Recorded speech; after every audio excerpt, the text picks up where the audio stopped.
ma qara'na wasila wa qabil sayyidina wa alihi sayyidina wa azwajihi wa abaihi wa ikhwanihi minal anbiya sahabat aimatil mujtahidin Sabil Qutbani Syekh Abdul Qadir Jilani Ahmad Al-Badawi wa Al-Rifai Sayyidil Imam Abil Hasan Syafi'i Hujjatul Islam Abil Hamid Sani Badani Ulama awliya wa syuhada wa salihin sahib hadith wa awliya itis'ah Maulana rahmatullah Sayyidina Zainal Abidin Syekhina Bakhul al-Bangkalan Hasyim Masyayikh Nahdlatul Ulama Masyayikh Nahdlatul Islam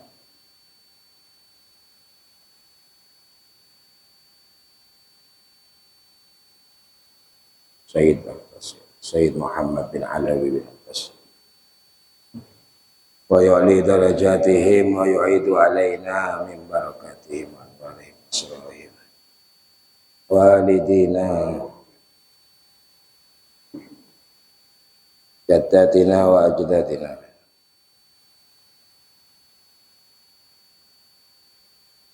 akhwalina wa khalatina wa amalina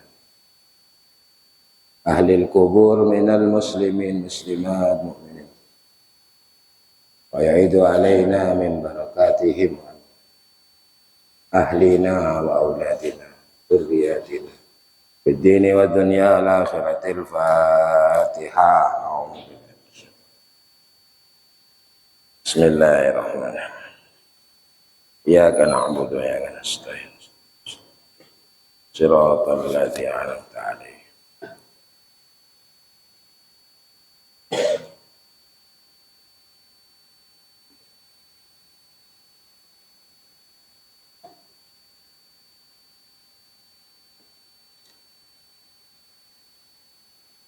Bismillahirrahmanirrahim. Alhamdulillahi rabbil alamin wassalatu wassalamu ala asyrafil anbiya'i wal mursalin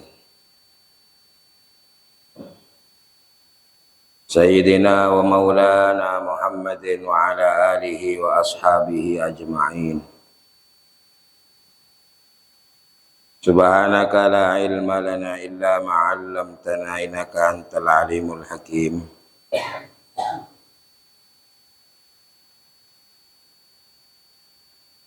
Rabbi shrah li sadri wa yassir li amri wahlul 'uqdatam min lisani yafqahu qawli. Allahumma shalli ala sayyidina Muhammadin salatan taghfiru biha adh-dhunub wa tuslihu biha al-qulub. Wa salatan tashra biha sudurana wa tajbur yassir tuni salatan takunu lana sahiban fi salat salatan li kulli usrin yusra wa li kulli da'in dawa salatan taj'aluna ahlan wa auladana min ahli al-ilmi zahiran wa batina wa tahsyuruna wa tahsyurun bi ibadikas salihin.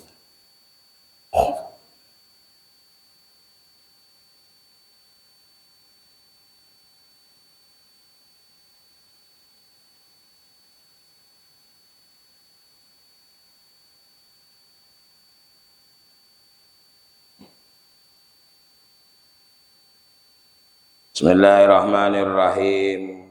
Qala al-musannifu rahimahullah wa nafa'ana bi ulumihi wa bi barakatihi wa asrarihi fid dharain. Amin.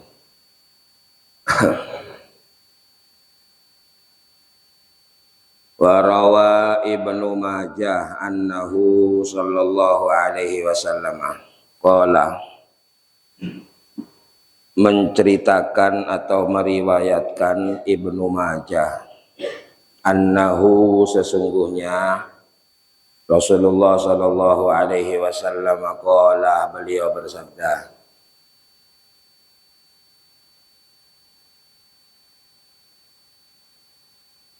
mangkanat niyatuhu al-akhirata jama'allahu lahu syamlah wa ja'ala ghinahu fi qalbih.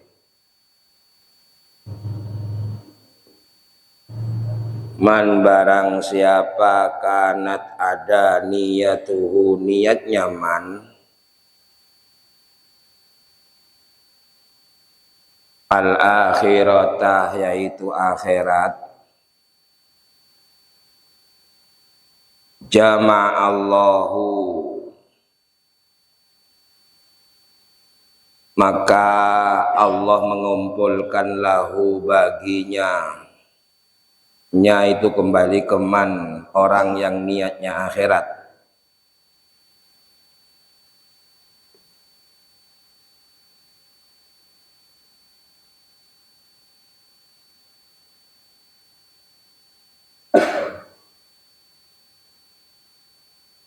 syamlahu yaitu apa-apa yang menjadi kesempurnaannya. Syamlah itu apa-apa yang menjadi kesempurnaannya.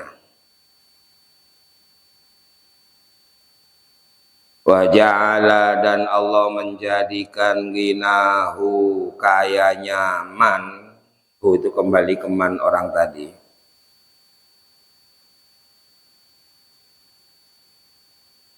fi qalbihi di dalam hatinya,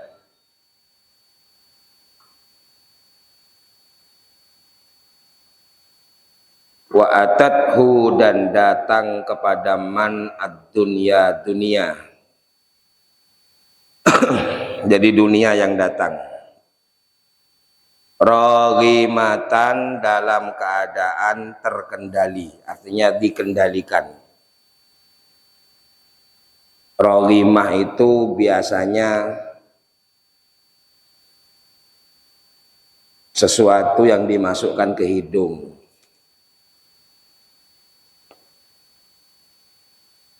Apa katanya orang Jawa kalau sapi itu, kalau yang Madura tongar. Kalau orang Jawa apa yang dimasukkan ke tali ke hidungnya itu? Sapi, terus kerbau. Roghimah itu dalam keadaan ditongar, artinya bisa dikendalikan. Mau dibuat banter bisa, dibuat pelan bisa, kan itu memang untuk kendalikan sapi itu. Gak punya bahasa orang Jawa, mestinya ada mestinya. Bahasa Jawa kan lebih tua. Makanya anaknya sapi itu kalau belum dikasih tali di hidungnya itu disebut tabi.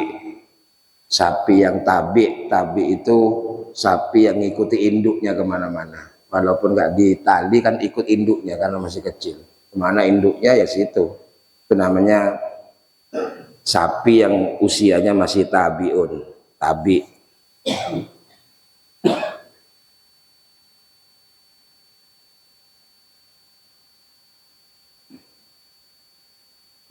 Jadi dunia itu di dalam kendalinya.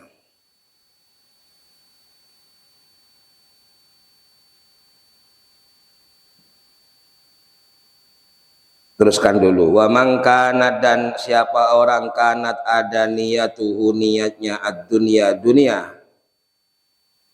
Farraqallahu maka Allah mencerai beraikan alaihi atasnya amrohu urusannya. Pecah belah, tercerai berai, nggak ada yang bisa sempurna. Wa ja'ala, dan Allah menjadikan fakrohu, fakirnya, nyaman tadi, baina ainai, di antara pandangannya atau kedua matanya. Jadi matanya itu melihat kemana saja arahnya pasti yang ada kefakiran.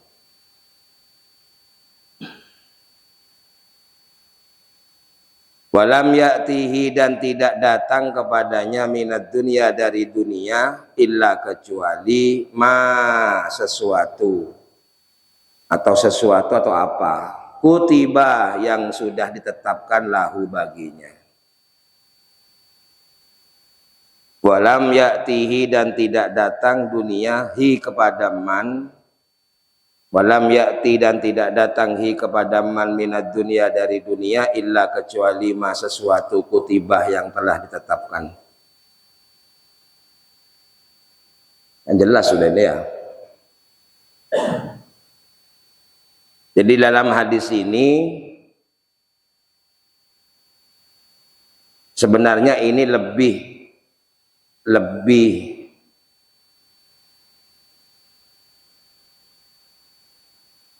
dibanding hadis yang famangkanat hijratuhu ilallah wa rasulih. Karena ini menyangkut niat. Niat itu berarti sudah menjadi tujuan. Lalu kemudian terjadilah dia menghadap. Hijrah itu kan menghadap. Hijrah itu melangkah sambil menghadap ke tujuannya. Jadi ada hadis yang mirip dengan ini tapi bunyinya bukan niat tapi hijrah. Ya. Mangkana hijratuhu ilallah wa rasulih fa hijratuhu ilallah wa rasulih wa mangkanat hijratuhu lidunya aw imra'atin yang kihuha fa hijratuhu ila ma hajara ilaihi.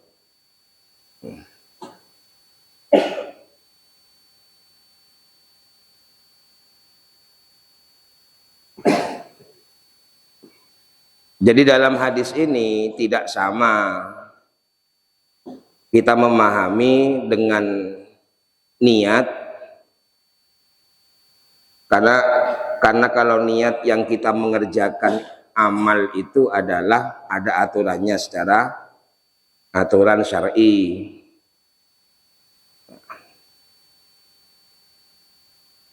Jadi niat itu secara syariat bagian dari rukun dalam setiap kita mengerjakan amal, utamanya yang diwajibkan oleh Allah Subhanahu wa taala.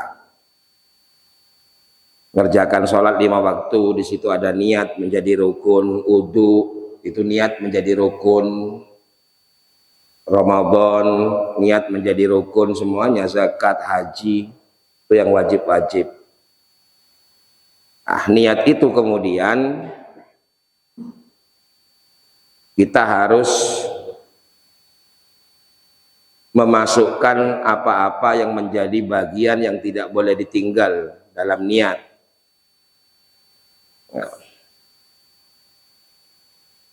Dalam niat kita ngerjakan sesuatu ibadah hukumnya yang wajib,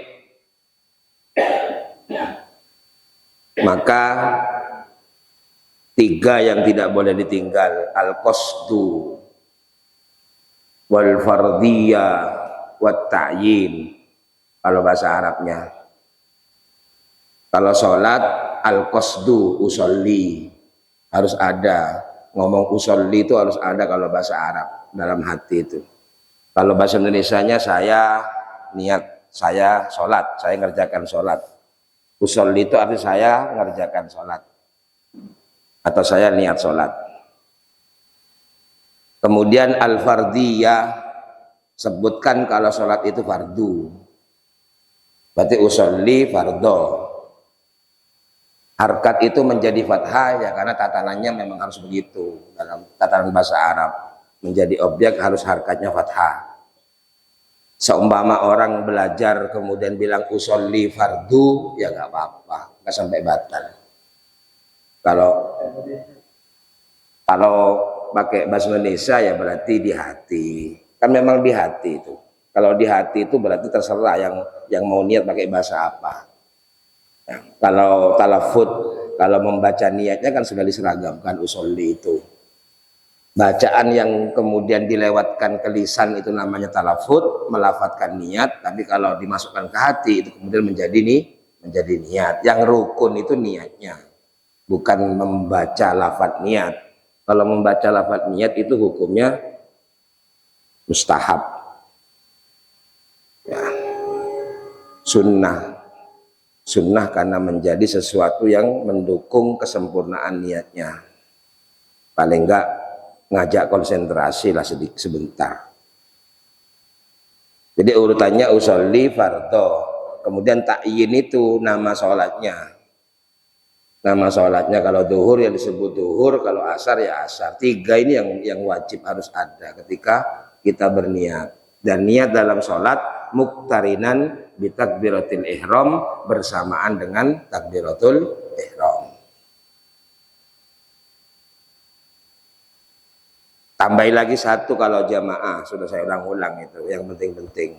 Tambahi jamaatan atau makmuman. Bilang jamaatan boleh, bilang makmuman boleh, bilang iktidaan itu juga boleh. Banyak. Kalau pakai bahasa Indonesia ya berarti makmum.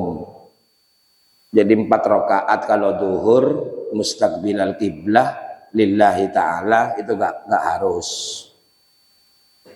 Gak wajib, gak harus. Jadi tadi itu 3 itu yang, kalau puasa Ramadan, al-qasdu, al-fardiyah, wa ta'yin. Kalau di puasa Ramadan bukan usolli, tapi nawaitu. Ya, nawaitu as-sauma, ya, Ramadhanah, nawaitu sauma Ramadhanah fardhon. Nah, tapi yang sekarang diumumkan sampai menjadi hafal itu nawaitu sauma ghadin, ya, an adai fardi syahri Ramadhanah. Sebenarnya kalau ikut kaidah ini yang wajib adalah nawaitu, kemudian apa nawaitu apa? Nawaitu sauma itu namanya al-qasdu. Nawaitu sauma kalau di salat usolli. Kalau di puasa nawaitu sauma itu masuk 1 itu al-qasdu. Saya niat puasa. Puasa apa? Sunnah apa fardu? Ya, gitu. Sunnah apa fardu? Fardunya sebut. Nanti di belakang boleh, di depan boleh. Kalau mampu nyusun bahasa Arab ya gak apa-apa. Ya. Nawaitu sauma fardhu Ramadhanah bisa itu. Atau nawaitu sauma Ramadhanah fardhon. Kalau taruh di belakang, pokoknya ada 3 itu isinya. Jadi itu niat yang diatur oleh ulama-ulama fikih, kemudian menjadi bagian yang tidak bisa ditinggal. Tetapi di hadis ini niat secara umum, tidak perlu dilafadzkan, juga tidak perlu kemudian hati didikte untuk menyatakan sebagaimana yang tadi hati memang setengah didikte karena itu syariat ketika mengerjakan ibadah. Kayak usolli di hati, Allah itu ngomong. Kayak puasa. Nah, kalau di hadis ini itu bisa diartikan qasduhu, tujuannya. Barang siapa yang niatnya itu akhirat, ai mangkana qasduhu al-akhirata. Barang siapa yang sudah tujuannya adalah akhirat. Jadi tujuannya akhirat. Sebagaimana kita diperintah untuk mengimani akhirat, maka harusnya akhirat menjadi tujuan dan tidak kemudian ketika ada pertanyaan tentang rukun iman kita menjawab iman akhirat, tidak cukup itu. Dan juga ketika ditanyakan akhirat dengan dunia lebih baik mana, bukan jawaban dari pertanyaan itu. Kalau ditanyakan seperti itu pasti jawabannya akhirat. Gak cukup seperti itu.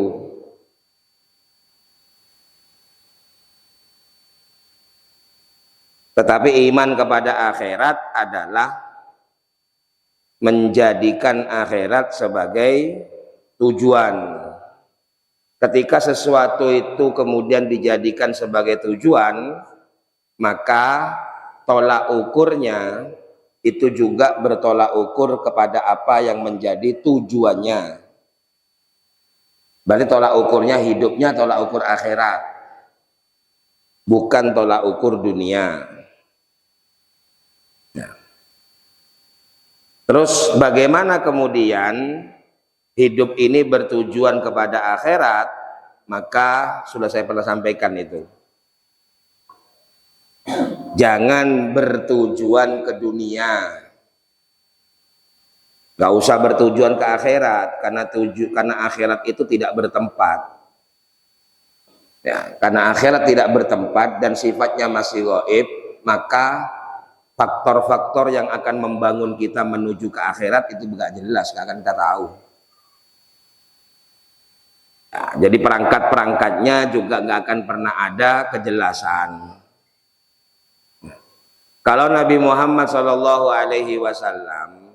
itu memerintah kita untuk berperang di dunia dengan nafsu kita masing-masing, maka itulah yang menjadi acuan utama kita.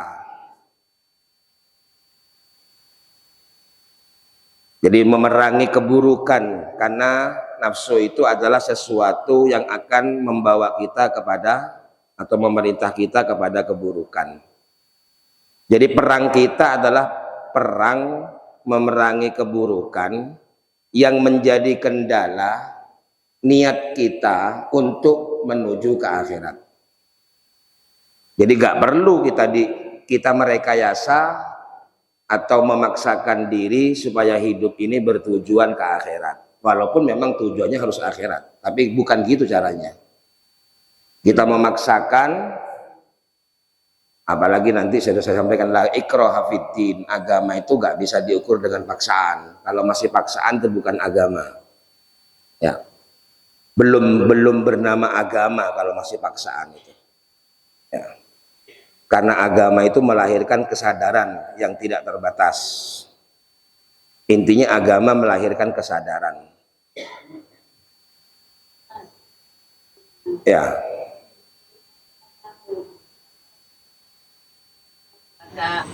Ada air bu, kamu kita tayamum. Terus kalau ada air walaupun satu gelas untuk minum, apa itu sah tayamumnya? Ya, ada beberapa keadaan di mana tayamum menjadi sah walaupun ada air dan bisa menggunakan air tersebut. Karena syaratnya tayamum itu tidak ada air.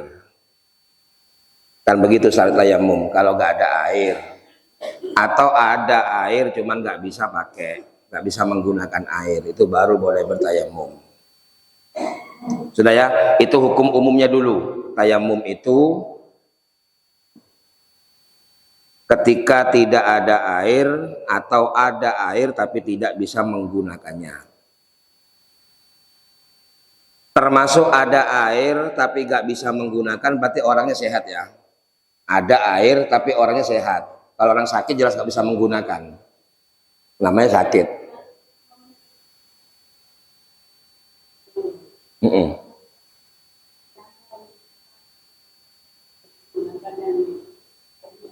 Kalau yang diminum masih banyak, nggak sah tayamumnya. Kalau yang diminum masih ada, kalau di pesawat itu sebenarnya, ya, sebenarnya bukan masalah diminum nggak diminum, tapi memang tempatnya nggak memungkinkan. Lebih baik tayamum. Lebih baik tayamum.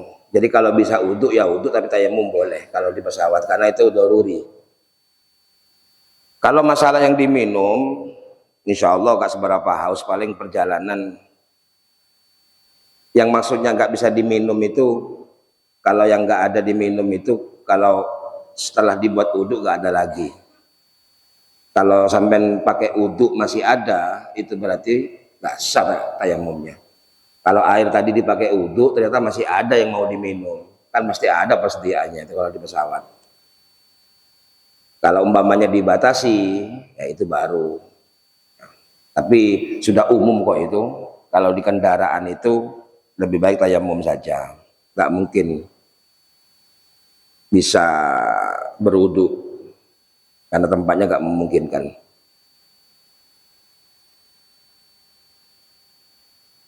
Dan sholat itu lebih baik kalau masih memungkinkan menghadap kiblat, bisa menghadapkan diri ke kiblat lah, karena itu syarat. Kecuali sudah nggak memungkinkan. Artinya kalau masih bisa dijamak saja di bawah. Kalau bisa dijamak saja. Kalau kereta api umpamanya atau kapal terbang yang hanya sebentar, mendingan sholat di bawah di darat. Nah kalau sudah nggak memungkinkan, baru tayamum, sholat seadanya. Jadi intinya itu ada air bisa menggunakan, tapi kalau dipakai uduk nggak ada yang diminum lagi, itu baru boleh tayamum.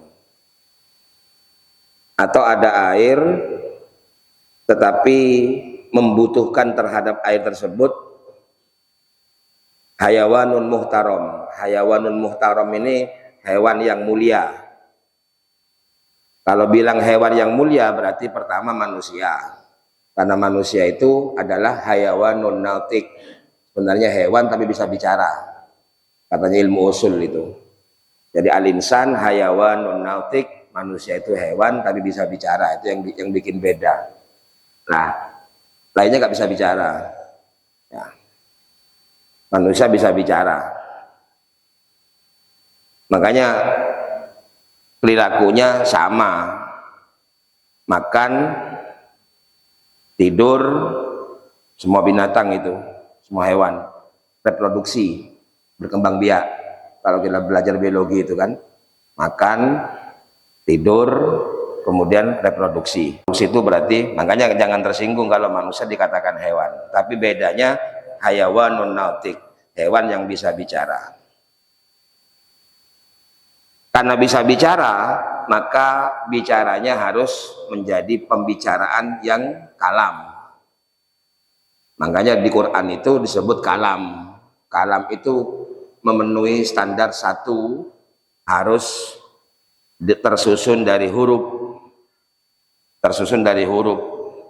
Makanya tiap-tiap negara punya kata yang tersusun dari huruf, walaupun bahasanya nggak sama.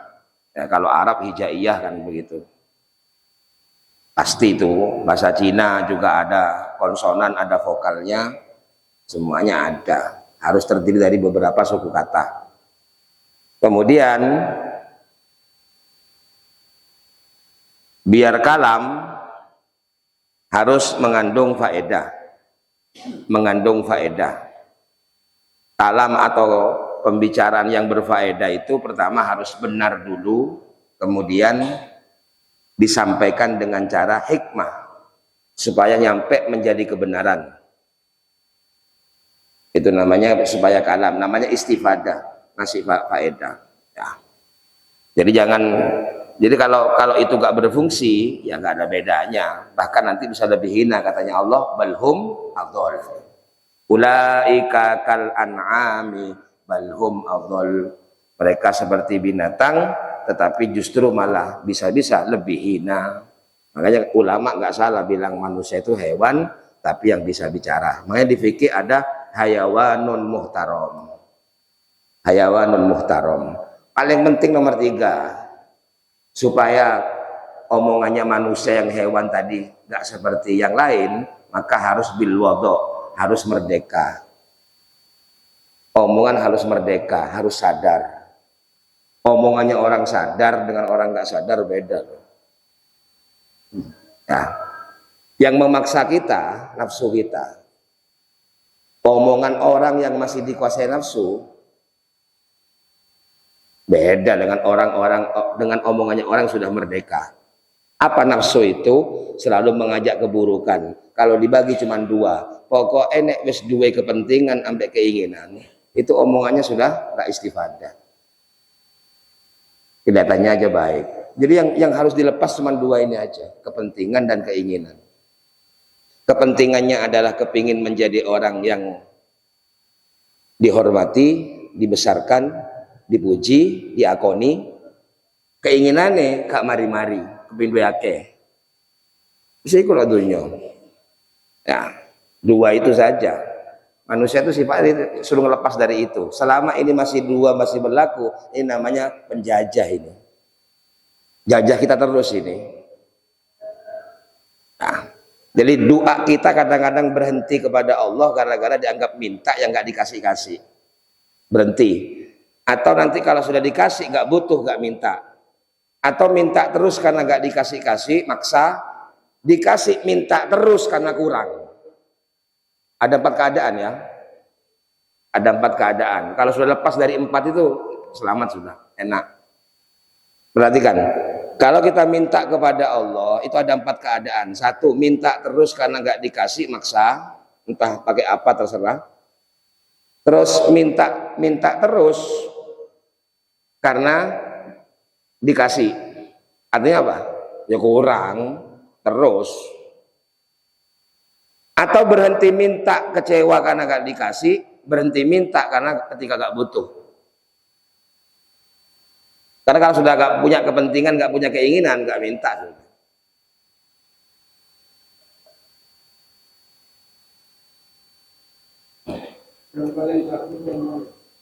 Yang mana?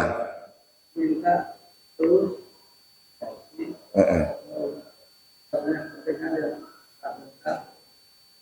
Ya, yang bagus tuh minta terus tapi bukan memaksa, ya, dan juga bukan rakus. Tapi bukan maksa dan bukan karena kerakusan. Berarti sampai sudah gak punya keinginan dan kepentingan. Ya, karena meminta itu sebenarnya memuji Allah bahwa engkau tempat meminta, saya hamba. Itu maknanya doa sebenarnya. Doa itu sebenarnya memuji Allah. Doa itu sebenarnya membesarkan Allah karena di situ menjadikan Allah sebagai tempat meminta sebagai penguasa yang kita hamba lemah. Rone mek jaluk.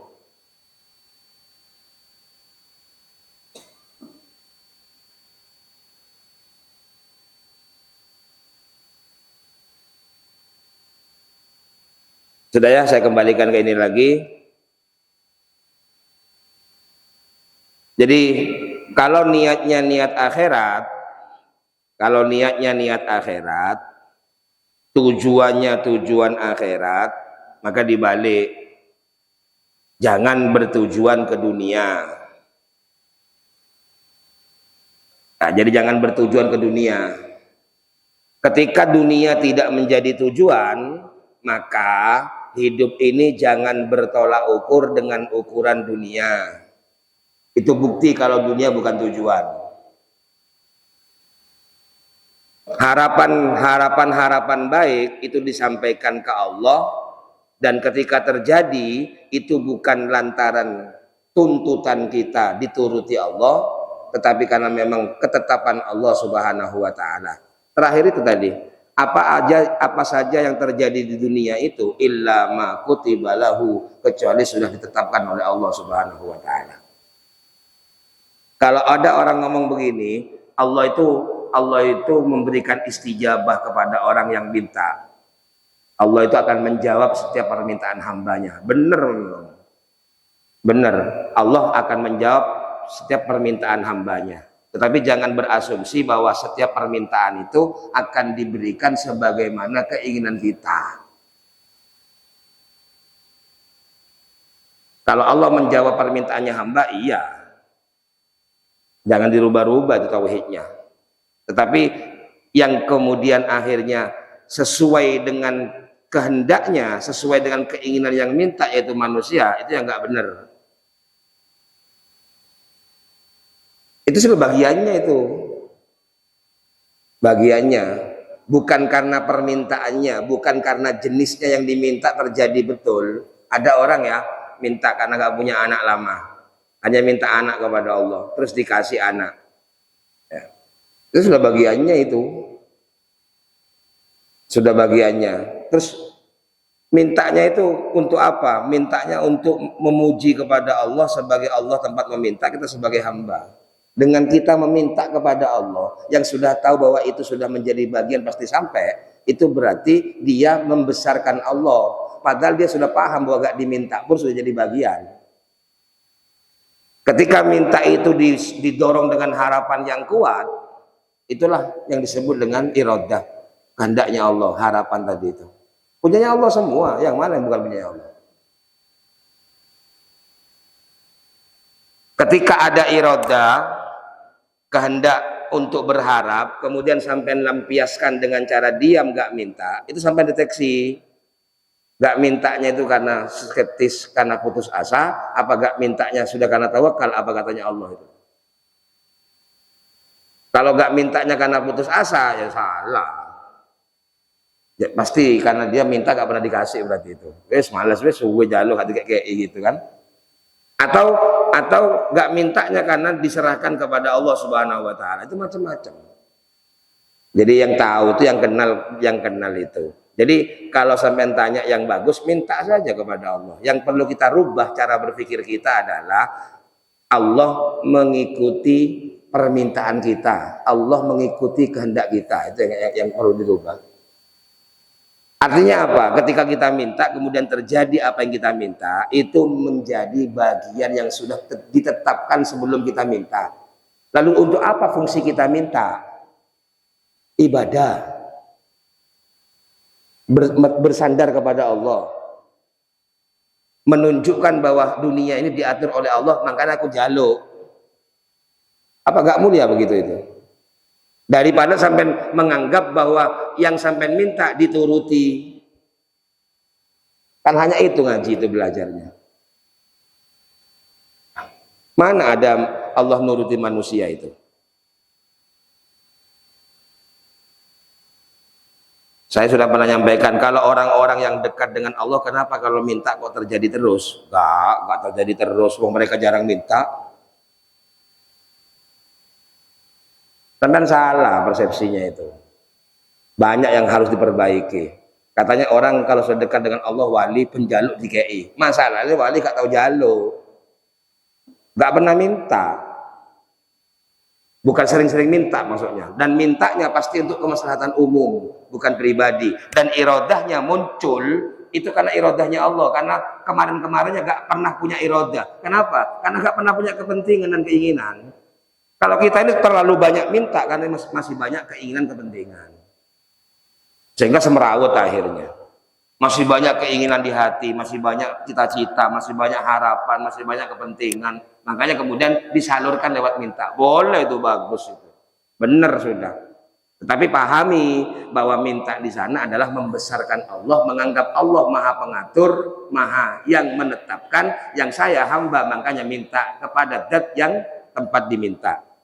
Tetapi ketika terjadi apapun, itu bukan karena hasil doa, maksud saya gitu. Bukan, itu bagian kita itu. Sudah terjadi kun fayakun sebelum minta. Terus sampai menganggap sia-sia minta. Kok sia-sia bang tadi? Sampai itu dianggap orang muji Allah kok sia-sia? Masalah sampai ego, kepinginnya penjaluk, TKI, apapun tuntutannya kan? Itu yang jadi masalah. Itu maksudnya. Makanya sampai bilang sia-sia. Gak ada yang sia-sia kalau dipahami. Gak ada yang sia-sia. Apalagi sampai kemudian minta kepada Allah harus ditarkib dengan kalimat yang berbunyi minta. Ya, apalagi sampai batasi kalau orang minta itu harus begini, ya Rabbi as'aluka, ya Rabbi atau ya Allahumma. Hah? Kalau gini tok Allah, terus di hatinya dia apa yang menjadi tujuan, apa harapannya disebutkan. Karena ada yang tahu. Ketika berada di tempat umum, maka doa yang terbaik adalah Kanjeng Nabi nyontohkan angkat tangan, dada, bahu, telinga. 3 gayanya doa itu. Di dada, ya, itu. Gak wajib ini, gak wajib. Gak wajib. Angkat tangan gak wajib. Maka kalau ada orang doa taruh di paha, gak apa-apa, biarkan. Jangan diejek-ejek. Sabar mandian sing nok bawah paha. Nah, sampai ngukuri donga ngono, kapan dikek pangeran? Sak goreng donga lho dikek. Nah, Yang tahu tuh orangnya niat apa enggak, bukan sampean yang orang luar. Ya, jadi boleh begini. Saya bilang bukan baik ya, boleh. Boleh, bukan baik. Kalau yang baik 3 di dada. Lah ketika urusan itu bukan keburukan, jangan dielek-elekkan, jangan diburuk-burukan, biar kita objektif. Ya, biar kita objektif.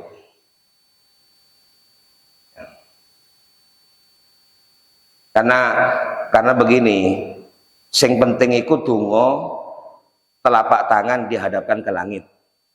Yang tahu niat enggak itu yang pelakunya, bukan orang lain. Yang penting kalau sholat itu kiblatnya adalah Ka'bah, kalau doa kiblatnya langit di atas. Sepenting ini ke atas ini. Ini kan ke atas sudah ini. Ini. Jadi jangan kemudian menganggap bahwa kalau doa seperti itu ya nggak punya adab. Karena yang dihadapi Allah bukan manusia. Kalau manusia punya ukuran adab, kalau Allah bukan. Yang penting adalah akhlak hatinya. Kalau hatinya tawakal, hatinya qanaah, hatinya dia sudah jujur, bersih. Wah, ojo sampai tangannya ngono, kate tangan mau coba bismillah, katutuk wis hati, bis ngono hati apa? Jadi nggak ada ukuran kalau ke Allah, nggak boleh kita absolut. Kalau kita ke anak kita mendidik boleh, kalau ke orang jangan ngukur-ngukur. Kalau ke santri sampean, kalau ke anak sampean boleh. Tunggu kak niat mau angkat mau tangannya bagus. Kalau itu adalah orang-orang ma'ruf kita yang di bawah kita, di bawah naungan kita nafkah. Kalau orang jangan takut nanti ya nggak bener. Boleh jadi orang tidur lebih baik daripada baca Quran. Ada hadisnya itu. Ya, orang tidur lebih baik daripada baca Quran, bukan fi'liyahnya. Kalau fi'liyahnya jelas bagusan baca Quran, longgo sing diwaca kalame Allah. Kalau secara aktivitas ya, ambek wong turu, atendi, ya ape maca Quran. Lalu kenapa kok bisa lebih bagus orang tidur? Waktu itu yang dibahas adalah hatinya. Innallaha la yanzuru ila suwarikum. Jadi begini kalau menghadapi Allah itu gak pernah lihat modelnya, bentuknya, tapi Allah melihat hatinya. Kualitasnya yang dilihat oleh Allah. Gitu. Tapi kalau untuk anak, untuk santri boleh sampai mendidik sakarepe. Sing apik ya apa? Nah, yang bagus bagaimana?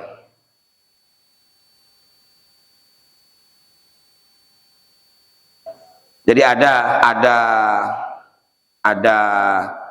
ulama itu di kitab taklim itu ngajar sambil berdiri. Ngajar sambil berdiri, padahal jelasnya ngajar yang bagus sambil duduk lah. Ya, nanti duduk lagi, berdiri lagi. Ternyata ketika berdiri itu ya, pilihannya adalah karena lihat adiknya itu lewat, pasti ketika lihat adiknya pasti dia berdiri. Karena apa? Karena dia takziman, mengagungkan orang tuanya, sebab waktu hidup adiknya ini paling disayang oleh orang tuanya. Jadi banyak perilaku yang kadang-kadang punya prinsip masing-masing orang itu. Ya, aja melok-melokan gojol-gojoloki orang yang kalau doa harus begini. Ketika mengharuskan sesuatu yang nggak harus, ini nambah-nambahi hukum itu. Nggak boleh. Nek sampai noto uang, ya ma'ruf tadi tuh. Jangan diumum, biar gak jadi tambahan-tambahan. Harus kalau anak yang dinafkahi sampean, istri, kemudian pembantu yang ikut makan di rumah, atau santri yang sudah menyerahkan dirinya untuk nuntut ilmu, itu boleh. Boleh bilang begitu itu.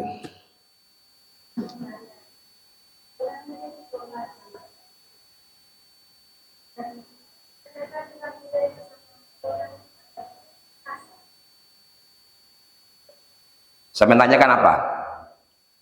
Bagaimana sholatnya? Ya sah sholat. Oh, sampean sudah gak gitu, sudah gak gitu.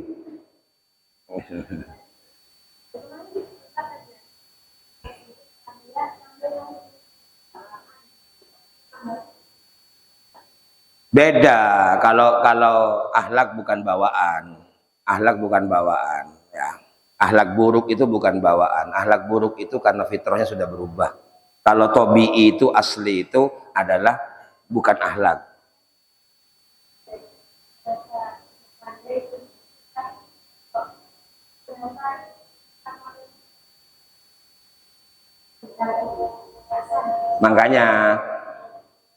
Kita ngaji sudah lama ya, kumpul-kumpul di masjid ini, yang sudah lama tapi ya. Yang saya selalu bahas adalah kita ini ngerjakan amal, tapi diantisipasi tidak kemudian menjadi sebab semakin buruk kita ini. Masalahnya di Quran ini, yang diperingatkan Allah itu bukan hanya yang tidak taat mengerjakan amal, tetapi yang sudah mengerjakan amal. Di Quran tuh peringatan-peringatan tuh orang-orang yang kufur terhadap perintahnya Allah, termasuk juga yang Allah peringatkan justru semakin ada perhatian khusus ketika orang beramal. Begitu. Kalau yang nggak beramal, itu peringatannya adalah disuruh mendatangi amal. Kalau Allah perintahkan yang wajib, ya kerjakan. Tetapi ketika orang sudah mengerjakan amal, itu justru kadang-kadang Allah lebih memperingatkan lagi. Kayak sampean kalau sudah banyak kebaikannya, jangan sampai kebaikan itu mendatangkan 2 penyakit. Begitu. Jadi intinya kalau ada orang sudah mengerjakan amal yang baik-baik, ya berarti syaratnya kurang dipenuhi. Syaratnya kurang dipenuhi. Kalau mau dideteksi untuk diri kita, berarti syaratnya. Syarat itu adalah privasi kita kepada Allah. Sampai sholat gak punya uduk, saya gak tahu loh. Allah yang tahu. Kalau mengerjakan sholat, kalau ingin membangun akhlak sholat dalam hati supaya tidak keji dan tidak mungkar, maka adalah uduknya itu dipahami bukan dengan air, bukan dengan debu, tayamum, tapi uduknya adalah mengantisipasi keburukan. Gitu. Kalau sholat menghadap ke Allah harus suci dari hadas kecil, hadas besar, maka kita menjadi hamba Allah supaya bisa sempurna, harus bebas dari dosa besar dan dosa kecil. Syaratnya itu syaratnya. Jadi, tetapi ya tadi itu, karena memang gandengannya amal itu mendatangkan al-mannu wal adza. Orang berbuat baik itu akan meninggalkan rasa di mana dia banyak kebaikannya dan banyak jasanya, sehingga merasa lebih istimewa, akhirnya ke orang lain mengecilkan. Ngomong sak ngomong mesti ngelorokno hati. Kalau dia gak pernah nanam jasa ke orang itu, gak mungkin dia berani begitu. Gak mungkin. Kumpul-kumpul nek wis akeh keapiane diterima, pasti orang tuh penyakitnya bukan pasti, kebanyakannya adalah antisipasinya merubah ke dirinya. Sama dengan orang yang belum punya apa-apa dengan orang yang punya apa-apa. Tak gorongin dia apa-apa, biasanya dia merasa bahwa dia bukan orang istimewa. Kenapa? Saya gak mau ngomong begini, orang banyak harta sing pelit gak tahu sedekah, saya gak mau bahas itu. Yang saya mau bahas adalah orang yang banyak hartanya ahli sedekah. Itu yang saya bahas. Kalau yang gak ahli sedekah saya gak bahas. Buat apa? Enggak pernah sedekah kok dibahas. Ya, yang saya mau bahas ini orang yang banyak hartanya, dia ahli sholat duha dan sholat jamaah. Kalau dia kaya tapi gak pernah sholat fardu, buat apa saya bahas? Saya gak mau bahas itu. Ya, makanya sampean itu pertanyaannya itu menjadi tanda tanya. Padahal orang sudah ngerjakan sholat. Ini yang selama ini yang kita bahas ya itu maksudnya. Mengantisipasi itu. Saya gak mau bahas orang yang belum ngerjakan sholat. Buat apa? Kerjakan dulu diperintah oleh Allah. Nah karena ini di masjid tempatnya orang sholat, saya bahas orang yang sholat. Ya apa caranya sholat supaya bukan hanya sah, tapi menjadi sempurna. Yang sempurna itu bukan sholatnya, orangnya. Sholat pancet ngono iku wis, kate diapakno maneh. Yang sempurna itu orangnya maksud saya. Nah, ketika sholat kepingin bener itu diikat oleh rukun. Ketika sholat itu kemudian menjadi ibadah minta ke Allah untuk saya sampai disempurnakan, maka penuhi syaratnya. Maka no fikih, saya kan pakai kitab ini, bukan ilmu gotak gatuk matuk gak iki, pakai kitab saya. Bukan karangan saya di fikih ngaji, mikir gini kalau ngajar fikih itu. Apa ya? Salat ini kok ono syarat, ono rukun. Di fikih itu syaratnya orang sholat punya wudu, berarti harus apa? Suci kan? Ya sucikan dirimu. Sucikan, karena sampai mengerjakan sholat, maka nyucikan wudu itu adalah nyucikan suci dari hadis itu wudu. Gitu, wudu kan? Kalau hadis besar mandi. Kalau dosa kecil apa? Istighfar, astagfirullah. Dosa besar, mendeko, taubat. Begitu mandi, taubat. Nah, itu dosa besar itu. Apa dosa gede ku? Ngerasane itu dosa gede ku. Sampai nganggep cilik ku, besar itu. Ya. Sama dengan makan bangkai saudaranya itu bukan main-main.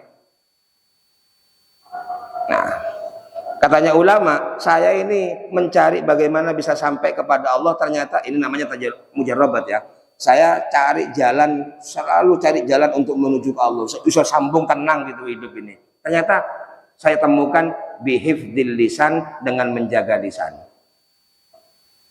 Dengan menjaga lisan.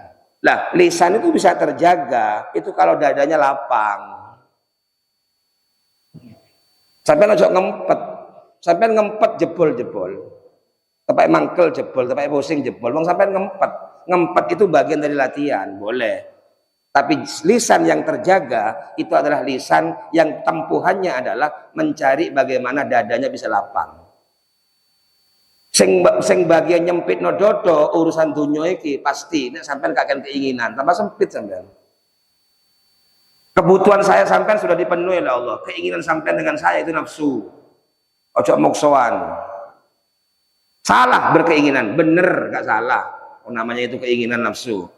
Tetapi pasrahkan ke Allah, kalau wujud, kalau sudah menjadi kenyataan, berarti menjadi bagiannya. Kalau enggak, bukan bagiannya. Antara menjadi bagian dengan menjadi tidak bagian, yang dilihat adalah pasca kehidupannya. Sampai tambah api enggak? Nek keinginan sampai terpenuhi apa enggak? Dilihat kenyataannya, sampai enggak dituruti kan, tapi api. Sampai enggak dituruti tambah rusak, ya berarti tambah rusak. Terus begitu dipelajari. Makanya ngaji yang nggak pernah berhenti menuntut ilmu begini ini. Karena sampai ngaji kitab fikih, bosan, mendek ngaji, pinter. Gini ini dibolak-balik terus ini pemahaman ini.